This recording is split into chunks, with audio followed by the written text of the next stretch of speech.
kembali berjumpa pada mata kuliah ilmu pendidikan. Pada mata kuliah ini Anda akan diajarkan ilmu-ilmu dasar kependidikan, mulai dari prinsip dasar, epistemologi, filsafat, dan juga penerapan pendidikan dalam konteks pendidikan formal di Indonesia.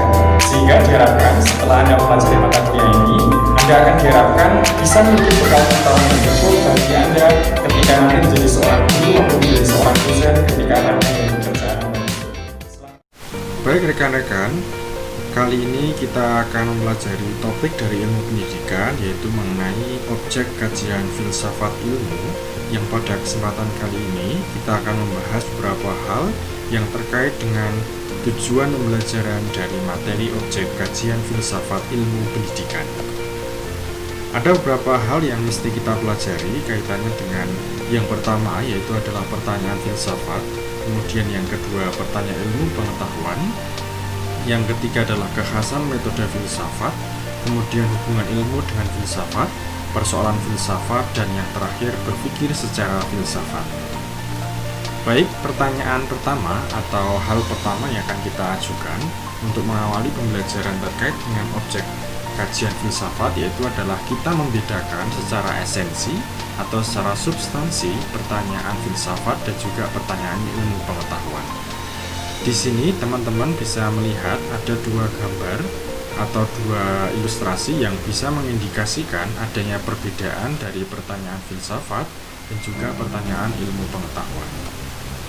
Di sebelah kiri, pertanyaan filsafat itu bisa kita cirikan dengan berbagai pertanyaan mendasar, yaitu misalkan pertanyaan apa itu, dari mana, dan juga kemana. Sementara untuk pertanyaan ilmu pengetahuan itu selalu berkutat pada pertanyaan apa sebabnya dan juga bagaimana. Nah, untuk penjelasan lebih lanjut terkait dengan pertanyaan filsafat dan juga pertanyaan ilmu pengetahuan, saya akan menjelaskan secara lebih spesifik terkait dengan perbedaan di antara kedua hal tersebut.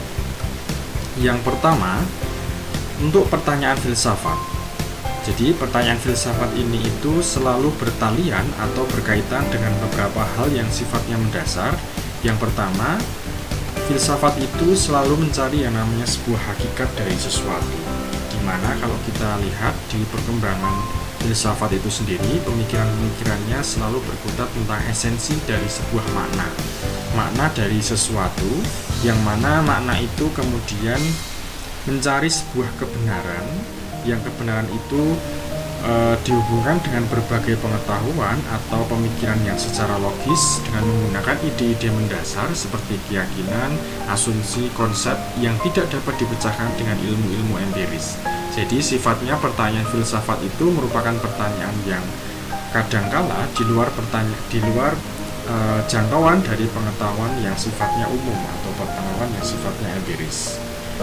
Karena sifat pertanyaan itu sangat luas terkait dengan pertanyaan filsafat, kemudian yang namanya pertanyaan filsafat itu selalu menggunakan atau mendalami sesuatu dengan pertanyaan yang saya sebutkan tadi, yaitu pertanyaan dari apa itu, dari mana, dan juga kemana. Karena yang namanya filsafat itu tidak mencari hubungan sebab akibat atau tidak mencari hubungan secara dialogis antara dua hal, tapi lebih kepada mencari sebuah makna atau menanyakan segala sesuatu yang itu menyangkut tentang esensi dari kehidupan manusia. Jadi di sini sangat perbedaannya terlihat sekali dengan pertanyaan pada ilmu pengetahuan, di mana kalau ilmu pengetahuan selalu menyelidiki tentang sebabnya dan juga mengapanya dari suatu hal yang itu dibuktikan secara empiris. Nah, kemudian untuk lebih memperjelas lagi tentang pertanyaan ilmu pengetahuan, di sini teman-teman bisa membaca dari berbagai referensi ya. Namun di sini saya berikan 3 hal pokok yang berkaitan dengan pertanyaan ilmu pengetahuan itu. Yang pertama, pertanyaan ilmu pengetahuan itu selalu sifatnya yang rasional. Jadi karena ilmu pengetahuan itu merupakan sesuatu yang sifatnya rasional, maka ukuran kebenarannya selalu diterima dengan akal sehat, kemudian yang logis, kritis, dan terbuka untuk adanya sebuah perbaikan. Karena yang namanya sebuah teori itu sifatnya adalah kumulatif. Jadi apa yang kita yakini kebenaran hari ini itu bisa jadi itu akan menjadi sebuah hal yang sifatnya relatif dan itu bisa diperbaiki menggunakan perspektif lain yang sifatnya rasional dan juga logis diterima akal sehat. Kemudian sifat ilmu pengetahuan itu pertanyaannya bersifat metodis ya. Jadi metodis itu mempunyai beberapa metodologi yang itu bisa digunakan oleh si peneliti misalkan untuk mengungkap sebuah makna atau sebuah gejala dengan menggunakan pendekatan tertentu. Sementara untuk yang ketiga cirinya adalah sistematis. Jadi ilmu pengetahuan itu selain dia rasional, selain dia punya metodologi dalam mencari sebuah kebenaran, jadi ilmu pengetahuan itu punya sistematika atau sistematis yang tercermin melalui berbagai prosedur secara ilmiah. Jadi katakanlah kalau Anda melakukan sebuah riset yang misalkan riset sosiologis ataupun antropologis seperti itu, maka metodologi yang diterapkan dalam penelitian sosiologi dan juga antropologi itu selalu bersifat rasional, masuk akal, sesuai dengan tahapan-tahapan yang sifatnya sistematik dan juga menggunakan metodologi atau pendekatan yang sifatnya ilmiah. Nah, itu adalah pertanyaan ilmu pengetahuan. Jadi secara lebih lanjut bisa dijelaskan bahwa pertanyaan ilmu pengetahuan itu didasarkan pada fakta yang sifatnya empiris. Jadi empiris di sini itu sifatnya selalu bisa dibuktikan dengan sebuah fakta yang sifatnya objektif yang ada di masyarakat misalkan. Kalau kita bicara realitas sosiologis dan juga antropologis. Kemudian kalau ilmu pengetahuan itu lebih menitik beratkan kepada kemampuannya untuk bertanya tentang sesuatu hal yang sifatnya bagaimana atau sebab akibat dari sebuah persoalan seperti yang saya jelaskan tadi. Dan yang ketiga, ilmu pengetahuan itu menghadapi soalnya untuk kepentingan praktis dari ilmu atau kepentingan manusia. Jadi di sini sudah terlihat gambaran secara dasarnya tentang perbedaan dari esensi pertanyaan filsafat dan juga pertanyaan ilmu pengetahuan. Karena memang keduanya punya dimensi yang berbeda meskipun secara akarnya semua ilmu pengetahuan itu berasal dari filsafat itu sendiri. Nah, rekan-rekan sekalian, selanjutnya setelah kita mengetahui perbedaan dari pertanyaan filsafat dan juga pertanyaan ilmu pengetahuan, selanjutnya kita akan mempelajari secara lebih lanjut tentang apa itu objek material dan juga objek formal, di mana setiap ilmu atau setiap disiplin ilmu seperti itu wajib mempunyai dua objek, yaitu objek formalnya dan juga objek materialnya. Nah, kalau dalam filsafat itu sendiri, objek material itu lebih kepada subject matter atau hal yang menjadi bahasan dari sebuah filsafat, atau di sini bisa dijelaskan bahwa objek material lebih kepada kenyataan yang direfleksikan dari sudut hakikatnya. Jadi ada sebuah realitas yang itu kemudian bisa diteliti atau bisa direfleksikan dari esensi secara hakikatnya. Tapi kalau secara objek formalnya, filsafat lebih menekankan kepada asal-usul yang melampaui pengetahuan yang sifatnya empiris. Bahkan ada pendekatan filsafat yang dia metafisik ya, kenyataan yang tampak dan sebagainya, itu kemudian dipelajari dalam disiplin ilmu filsafat. Nah, kita bisa membedakan dua objek ini dalam penjelasan berikut. Sebagai contoh gampangnya, dalam ilmu sosiologi atau antropologi yang kita pelajari, itu ada objek formal dan juga objek material. Nah, kalau objek formal itu secara teoritis diartikan bahwa sudut pembahasan suatu ilmu pengetahuan itu didasarkan pada bagaimana cara memperoleh kebenaran ilmiahnya dan fungsi ilmu itu bagi manusia. Jadi lebih kepada kalau objek formal itu bidang ruang lingkupnya dari suatu ilmu. Misalkan kalau sosiologi berarti objek formalnya itu adalah hal-hal yang berkaitan dengan perilaku manusia. Tidak hanya perilaku ya, bisa gejala, bisa kemudian fenomenanya, bisa kemudian nilainya, bisa kemudian hal-hal yang sifatnya sosiologis dan juga antropologis yang itu dikaji dalam kacamata objek formal. Nah, kalau lebih lanjut lagi, yang namanya objek formal itu bidangnya itu menjadi keseluruhan garapan dari sebuah ilmu. kemudian yang namanya objek formal itu tidak hanya melekat pada gejala manusia, melainkan juga upaya manusiakan manusia agar menjadi manusia yang sebenarnya. Jadi di sini objek formal filsafat itu sangat-sangatlah luas, sangat-sangatlah melampaui apa yang dimiliki oleh disiplin ilmu pada umumnya, karena di sini objek formal dari filsafat itu mencakup perspektif yang sangat luas sekali dan itu sifatnya integratif, menjadi satu kesatuan yang di dalamnya itu terdapat berbagai subpokok bahasan yang melekat atau menjelaskan manusia secara esensi dengan tujuan utamanya yaitu adalah mencari atau manusiakan manusia. Seperti itu. Jadi secara kesimpulannya teman-teman ya, untuk objek formal filsafat itu lebih kepada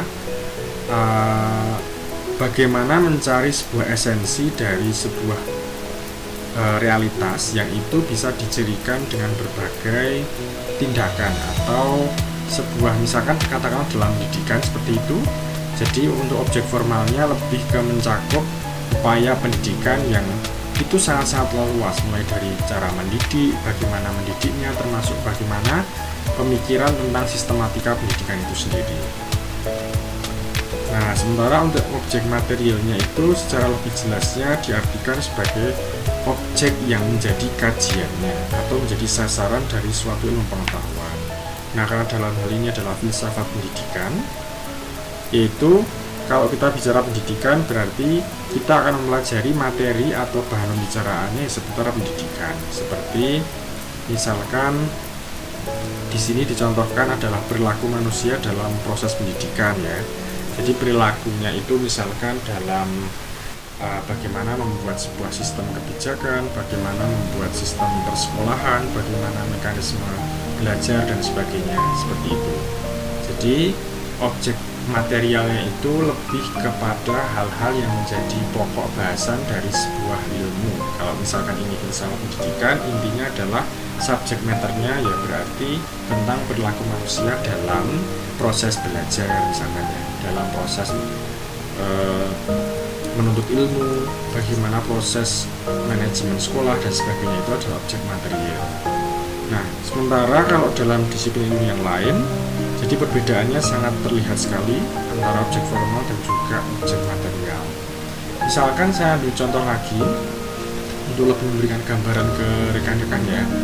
Itu misalkan objek materialnya sama ya, misalkan antara disiplin ilmu sosiologi, psikologi dan juga antropologi itu objek materialnya sama, yaitu adalah manusia. Tetapi objek formalnya dari ketiga ilmu itu bisa jadi berbeda gitu. Kalau misalkan sosiologi lebih objek formalnya lebih mengkaji bagaimana tentang dinamika dari manusia itu misalkan ya, atau dari hubungan sosialnya dan sebagainya. Tapi kalau antropologi lebih menyoroti tentang bagaimana kultur, bagaimana nilai, bagaimana adat istiadat dan sebagainya. Sementara kalau psikologi melihat objek formalnya itu lebih kepada bagaimana unsur kejiwaan, bagaimana unsur secara traumatik dalam jiwanya dan sebagainya.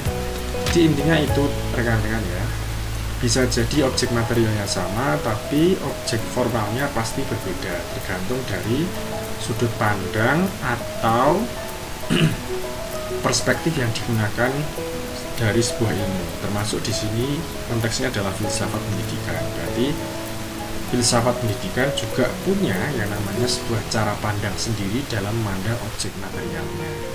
Jadi objek materialnya itu berarti pokok bahasannya, tapi kalau objek formalnya berarti lebih kepada perspektif yang digunakan. Itu kemudian hubungan ilmu filsafat, hubungan ilmu dengan filsafat. Jadi yang namanya filsafat itu adalah sebuah induknya dari semua ilmu, karena memang awal mulanya itu pertama kali muncul filsafat itu menjadi sebuah ilmu yang itu sifatnya sangat menyeluruh sekali, di mana di dalamnya ada berbagai ilmu-ilmu khusus yang awalnya menjadi kesatuan dari filsafat, tapi kemudian mereka berdiri sendiri ya. Nah, tugas filsafat di sini adalah untuk mengatasi atau memberikan sebuah pandangan hidup yang itu dirumuskan dalam pengalaman kemanusiaan yang luas. Jadi lebih gampangnya, filsafat itu memberikan sebuah analisa kritis dan memberikan sebuah dasar asumsi untuk memperoleh sebuah arti dan validitas dari masing-masing ilmu, seperti itu.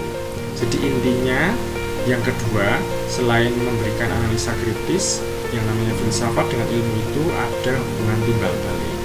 Maksudnya adalah ketika filsafat punya pandangan tanpa disertai dengan asumsi dasar pada ilmu khusus, maka bisa jadi asumsi yang diberikan filsafat itu akan kurang valid, seperti itu. Begitu juga dengan asumsi-asumsi yang ada pada ilmu khusus. Jadi itu membutuhkan sebuah dasar filosofis yang diberikan dari ilmu filsafat. Nah, sementara kalau dalam filsafat itu ada berbagai persoalan ya. Jadi persoalan yang dibahas dalam filsafat itu merupakan persoalan yang sifatnya sangat-sangat umum, bukan yang sifatnya khusus, karena domain khususnya itu sudah dimiliki oleh masing-masing ilmu. Kemudian yang kedua, filsafat itu selalu berkaitan dengan hal-hal yang tidak melulu menyangkut tentang fakta, karena persoalan filsafat itu lebih sifatnya spekulatif, melampaui batas pengetahuan ilmiah, di mana pengetahuan ilmiah itu adalah pengetahuan yang menyangkut fakta. Tapi seringkali oleh filsafat berbagai persoalannya itu seringkali tidak harus berupa yang fakta empiris. Jadi bisa jadi melampaui pengetahuan atau pernyataan yang sifatnya ilmiah. Ketiga, filsafat itu persoalannya itu bisa menyangkut hal-hal yang sifatnya values atau nilai, di mana nilai di sini lebih ke memberikan sebuah persoalan-persoalan kefilsafatan yang berkaitan dengan penilaian baik buruknya suatu entitas ya, bisa jadi nilai moral, nilai estetika, nilai agama, dan juga nilai sosial. Jadi di sini filsafat lebih memberikan sebuah pengertian, lebih memberikan sebuah hasil pemikiran tentang bagaimana sebuah values itu muncul, bagaimana ukuran-ukuran yang harus disepakati manusia dalam melakukan tindakan dan sebagainya. Kemudian filsafat itu sifatnya sangat kritis, di mana kritisnya di sini mengandung konsep dan juga arti yang biasanya diterima dengan yang begitu saja oleh ilmu pengetahuan tanpa pemeriksaan secara kritis. Tapi oleh filsafat itu kemudian diperlukan sebuah analisis kritis tentang sebuah kebenaran. Jadi setiap bidang pengalaman manusia yang menyangkut bidang ilmu apapun itu selalu mendasarkan penyelidikannya terhadap sesuatu secara lebih mendalam, seperti itu. Kemudian filsafat itu sifatnya sinoptik. Sinoptik itu adalah gampangnya itu adalah sebuah persoalan dalam filsafat yang dimana strukturnya itu mencakup struktur kenyataan secara keseluruhan. Jadi kalau kita bicara sinopsis itu kan sebuah rangkaian cerita. Nah, kalau sinoptik di sini diartikan sebagai persoalan filsafat itu mencakup struktur kenyataan secara keseluruhan. Dan yang terakhir, filsafat itu bersifat implikatif. Artinya adalah filsafat itu mengemukakan sebuah akibat-akibat lebih jauh yang itu menyangkut kepentingan manusia. Jadi ada implikasi yang itu menjadi sebuah hal yang tidak bisa dihindarkan atau menjadi sebuah keterkaitan dari sebuah tindakan atau fenomena tertentu. Dan yang terakhir, kita mempelajari yang namanya berpikir secara kefilsafatan. Jadi kalau berpikir secara filsafat itu berbeda dengan berpikir secara ilmu pengetahuan, seperti itu ya. Secara gampangnya, misalkan kita berpikir, apakah itu juga dikategorikan sebagai berpikir secara filsafat? Misalkan hari ini kita mau makan apa, hari ini kita mau mengundang siapa dan sebagainya. Apakah itu juga dikatakan sebagai sebuah pemikiran filsafat? Tentunya tidak ya. Jadi yang namanya berpikir secara filsafat itu bukan hanya berpikir secara otomatis atau berpikir secara tanpa pemikiran mendalam. Sehingga kalau berpikir secara filsafat itu merupakan proses berpikir yang di dalamnya terdapat sebuah proses perenungan, sebuah refleksi, sebuah pertanyaan yang sifatnya interogatif untuk mengungkap suatu hal yang sifatnya sangat mendalam. Yang pertama, berpikir filsafat itu berarti berpikir secara radikal. Radikal itu bukan berarti bebas secara sebebas-bebasnya ya, tapi berpikir secara radikal itu berpikir yang dia berpikir sampai ke akar-akarnya, sampai ke substansi yang paling mendasar, berpikir secara hakikat, berpikir untuk mencari sebuah esensi, mencari sebuah substansi yang dipikirkan. Jadi untuk memperoleh pengetahuan itu harus didasarkan secara radikal sekali oleh para filsuf ya. Kemudian yang kedua, berpikir secara universal. Maksudnya adalah persoalan yang dihadapi dalam filsafat itu tidak sifatnya khusus, tapi berpikir universal berarti berpikir tentang hal-hal yang serta proses yang sifatnya umum, menyangkut tentang pengetahuan umum dari umat manusia, tentang bagaimana cara atau jalan untuk mencapai sasaran pemikirannya itu dapat berbeda-beda, namun yang dituju adalah keumuman yang diperoleh hal-hal yang sifatnya umum yang ada di masyarakat, seperti itu. Kemudian yang ketiga, berpikir secara filsafat berarti berpikir secara konseptual. Maksudnya adalah konseptual itu merupakan sebuah hasil generalisasi atau abstraksi dari pengalaman tentang hal-hal serta proses-proses individual. Berfilsafat itu kalau kita kaitannya dengan konseptual berarti tidak bersangkutan dengan pemikiran terhadap perbuatan yang bebas, namun berpikir konseptual ini lebih mengarahkan pada berpikir secara memberikan sebuah konsep atau memberikan sebuah abstraksi dari pengalaman manusia. Kemudian berpikir filsafat itu berarti berpikir secara konsisten dan koheren. Maksudnya adalah koheren itu sesuai dengan kaidah berpikir yang logis. Kemudian kalau konsisten itu artinya dia tidak mengandung kontradiksi, atau dia konsisten, atau dia terus-menerus ajak seperti itu. Jadi intinya kalau dalam berpikir filsafat itu harus ada dua hal ini, yaitu sesuai dengan kaidah dan juga tidak ada kontradiksi antara pemikiran satu dan juga pemikiran yang lain. Dan yang berikutnya, berpikir secara filsafat itu berarti berpikir secara sistematik, berpikir secara logis, berpikir secara menggunakan sebuah prosedur seperti itu. Kemudian yang selanjutnya, berpikir filsafat berarti berpikir secara komprehensif. Komprehensif artinya adalah menyeluruh, memberikan penjelasan secara utuh, memberikan penjelasan secara menyeluruh, secara umum, yang di sana tidak ada sesuatu pun yang luput dari perhatian dari filsafat itu sendiri. Yang terakhir, berpikir filsafat berarti berpikir secara bebas. Bebas itu ada batasnya, tapi dalam konteks filsafat itu sampai batas-batas yang luas, maka setiap filsafat itu boleh dikatakan merupakan suatu hasil pemikiran yang bebas ya. Bebas dari prasangka maksudnya, bebas dari prasangka sosial, bebas dari prasangka historis, bebas dari prasangka kultural ataupun religius. Sikap bebas di sini banyak dirumuskan oleh filsuf dari zamannya. Jadi banyak kebebasan berpikir itu yang seringkali dimanfaatkan oleh digunakan oleh para filsuf ya, untuk menyelidiki suatu hal yang itu menjadi sebuah titik poin atau sudut pandangnya dalam mencerna sebuah realitas atau entitas tertentu. Nah, seperti itu yang bisa saya sampaikan dalam materi kali ini. Untuk lebih jelasnya nanti bisa kita diskusikan dalam forum diskusi yang saya akan share nanti di grup. Terima kasih, sampai jumpa. Assalamualaikum.